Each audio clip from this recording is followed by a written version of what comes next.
Welcome back to Wolf Guitars and Gear. Today I'm going to show you a little bit about how to get started making your own tones.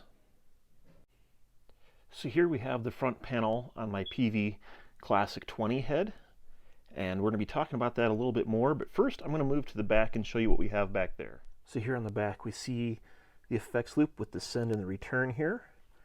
This particular one happens to have a direct output along with the ground lift there, a speaker jack.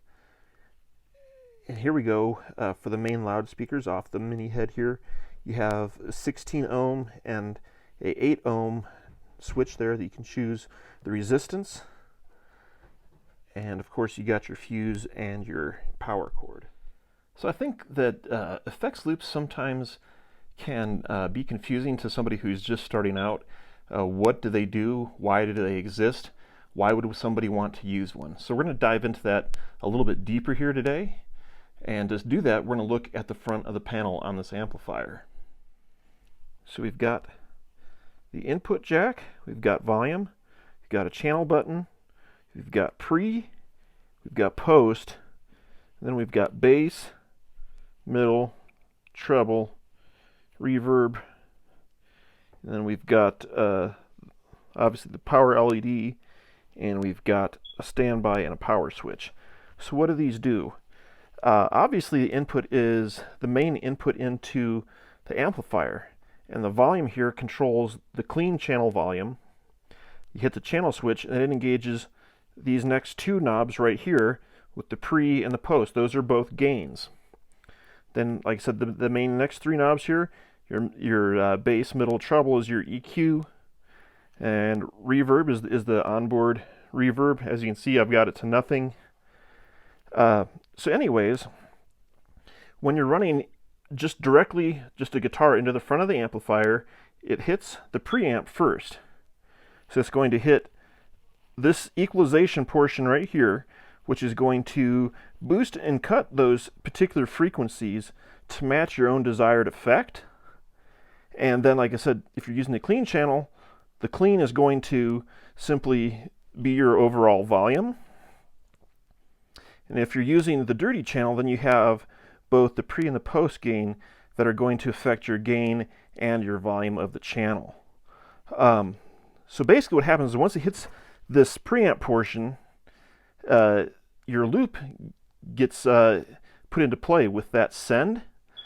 And so some people will do what they call the four cable method, where they will run their guitar into the front, and then it'll go through the gain channel on their amplifier, if you like the gain sound from your amp, and then it will go out after the preamp through the effects loop send to the pedal board, where you would use effects like delay, modulation, reverb, and then it hits the return, and then it hits the power section of your amplifier. So what's the difference between this? What's going on with this pre and the post gain? So the pre gain there controls the amount of gain in the preamp section, which also is what typically tends to overdrive and distort in what we hear as overdrive in the signal. And so then the post actually controls your post gain, your power tubes, and how much output is overall going on. And that's very similar to the volume on the clean channel, where you're pushing your power tubes only with that. And so it's very useful, since this one is marked with the pre and post, to help you be able to think of that in terms of being able to know which part of the circuit that you're pushing into overdrive. So you might be asking yourself, well, if we have that effects loop, wouldn't I want to put all my overdrive pedals and everything in there? And the short answer to that is no. You would not want to put any fuzz, overdrive, or distortion pedals generally into your loop, because they're most of the time designed to interact with the preamp on your amp in order to get the best sound.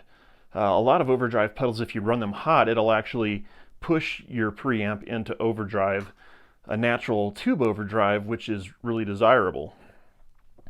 In the same way, a lot of fuzz circuits are designed to interact with that preamp And so by putting them into the loop, you're actually shortcutting that out of the system and creating a worse sound. So then another method besides the 4-cable method utilizing that effects loop that some people do is just to run everything directly into the front of the amp. And this is sometimes useful, especially with older amps that may not have an effects loop built in. And when you're doing this, the thing you need to be careful of is how much overdrive you actually have on your amp, because if that overdrive is coming after your delays and after your reverbs, it might have a different sound that you may or may not like, and you may want to just make sure that you're running it with as much headroom as possible so that you're not getting any natural overdrive from your amp, and then all that overdrive is then coming from your pedals, which to me is far less desirable, but some people do run it that way. So that's just two different ways you may set up your amp. So then the next question is how to properly EQ your amp. And my best advice is to do it with the aid of your ears and not your eyes. So what do I mean by that? I mean, start off with your EQ directly straight up and down in the middle at 12 o'clock, and then use your ears to tell you whether you need to boost or cut certain frequencies. Keeping in mind that while a scooped EQ may sound fantastic when you're playing by yourself, when you're playing with other people, it's the mids where the guitar typically lives in a mix. And so the more you cut those mids out, the less easy it's going to be for you to be heard in the mix. And so you want to make sure that you have enough mids in there, but also know that if you have too much, you can get a little bit honky and maybe sound a little bit weird, and maybe it might impact the way that some of your drive and fuzz pedals might sound. So as with anything, there's always a happy balance, and there's no one right answer to what your EQ should look like. It's going to depend on the sound that you're after, the sound of how it works with your guitar in your rig with your band. And so, like I said, that's the best way to do it, is just to start off at noon and then boost and cut each frequency based on what you need for your own particular needs. So what's the right way for you to set up your amp? Only you can answer that, whether it's right for you to run into the front input jack, or whether you want to use the effects loop and put your dirt pedals in front and all of your delay, modulation, time-based stuff into the loop, which is what I like to do. That's something that only you can answer, and the best way to answer that is through experimentation to find what gives you the results that you're looking for. Anyways, I hope that you enjoyed this episode. I hope you found some value in the discussion. Maybe you learned a thing or two. If so, let me know in the comments. Make sure you hit that subscribe button so that you get all future episodes, and we'll see you next time here on Wolf Guitars and Gear.